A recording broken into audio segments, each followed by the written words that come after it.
అనుకున్నది ఒకటి అయ్యింది ఒకటి అన్నట్టుగా ఈరోజు ఒక కూర చేద్దాం అనుకుంటే ఇంకొక కూర చేయవలసి వచ్చింది. అదేంటి అంటారా, ఈరోజు నేను నార్మల్గా దోసకాయ టమాటా కర్రీ చేద్దామని కూరగాయలు కట్ చేస్తున్నాను. ఈలోపు మా ఆయన వచ్చి, నువ్వు 3 రోజులు నాన్ వెజ్ తినవు కదా, ఈరోజు చికెన్ తీసుకొస్తాను, చికెన్ కర్రీ చెయ్యి అన్నారు. అయ్యో అదేంటి, నేను ఆల్రెడీ ఉల్లిపాయ పచ్చిమిరపకాయ కట్ చేశాను, దోసకాయ ముక్కలు కూడా కట్ చేశాను కదా అన్నాను. ఏం పర్లేదు, ఉల్లిపాయ పచ్చిమిరపకాయలు ఎలాగో చికెన్లోకి కావాలి, దోసకాయ ముక్కలు వేస్ట్ చేయడం ఎందుకు, లాస్ట్ టైం ఒకసారి దోసకాయ చికెన్ కర్రీ వండావు కదా, చాలా బాగుంది, ఈరోజు కూడా అలా ఉండే పర్లేదు అన్నారు. సరే అని చెప్పేసి చికెన్ తీసుకురమ్మన్నానండి. చికెన్ తెచ్చారు. నేనైతే ప్రిపేర్ చేసేస్తున్నాను. అంటే నేనైతే శని ఆది సోమ ఈ 3 రోజులు కూడా నాన్ వెజ్ తినానండి. మంగళవారం మా హస్బెండు పిల్లలు తినరు. అంటే మా ఇంట్లో నాన్ వెజ్ వండేదల్లా శుక్రవారం, గురువారం, బుధవారం. బ్యాక్ నుంచి చెప్పాను కదండి, బుధ గురు శుక్రు ఈ 3 రోజులు మాత్రమే మా ఇంట్లో నాన్ వెజ్ వండుతామండి. బయట ఎక్కడైనా తినాలి అంటే మిగిలిన రోజుల్లో శనివారం అయితే ఎవరిని తినము, ఆదివారం సోమవారం బయట వాళ్ళైతే తింటారు, కానీ నేను ఈ 3 రోజులు ఎట్టి పరిస్థితుల్లో నాన్ వెజ్ అయితే తినను. మొత్తానికి కర్రీ అయితే స్టార్ట్ చేశానండి. మధ్యలో నా కూతురు వచ్చేసింది, ఏం తొయ్యట్లేదు అని అటు ఇటు తిరుగుతుంది.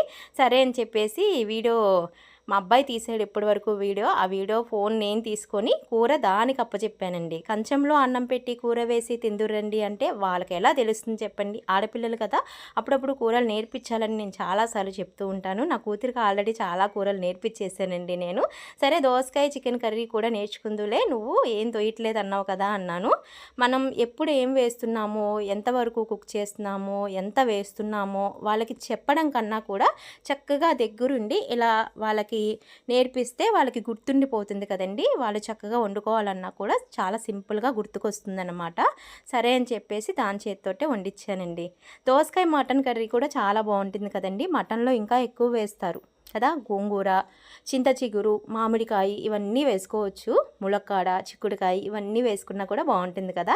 కానీ నేనైతే చికెన్లో ఇప్పటివరకు ఎప్పుడైనా వేస్తే ఒక టమాటా వేస్తాను, దోసకాయ వేస్తానండి. ఇంకా వేరే వాటితో నేను ఎప్పుడు వండలేదు. కొంతమందికి అయితే చికెన్లానే తినాలి అని అందులో ఏమీ కలపకుండా వండుకుంటారు. నేనైతే ఈ చికెన్లో దోసకాయ ఒక్కటే వేస్తానండి. ఉప్పు చూపిస్తుంది మధ్యలో, సరిపోలేదు కొంచెం వేయమన్నాను. అదేంటో కరువైపోయినట్టుగా కొద్దిగా వేసింది. సరిపోదే తల్లి ఇంకొంచెం వెయ్యి అన్నాను, ఇంకొంచెం వేసిందండి. మొత్తానికి ఈరోజు నా కూతురికి దోసకాయ చికెన్ కర్రీ వండడం కూడా వచ్చేసింది. ఓకే అండి, thanks for watching my video అండి. Thank you.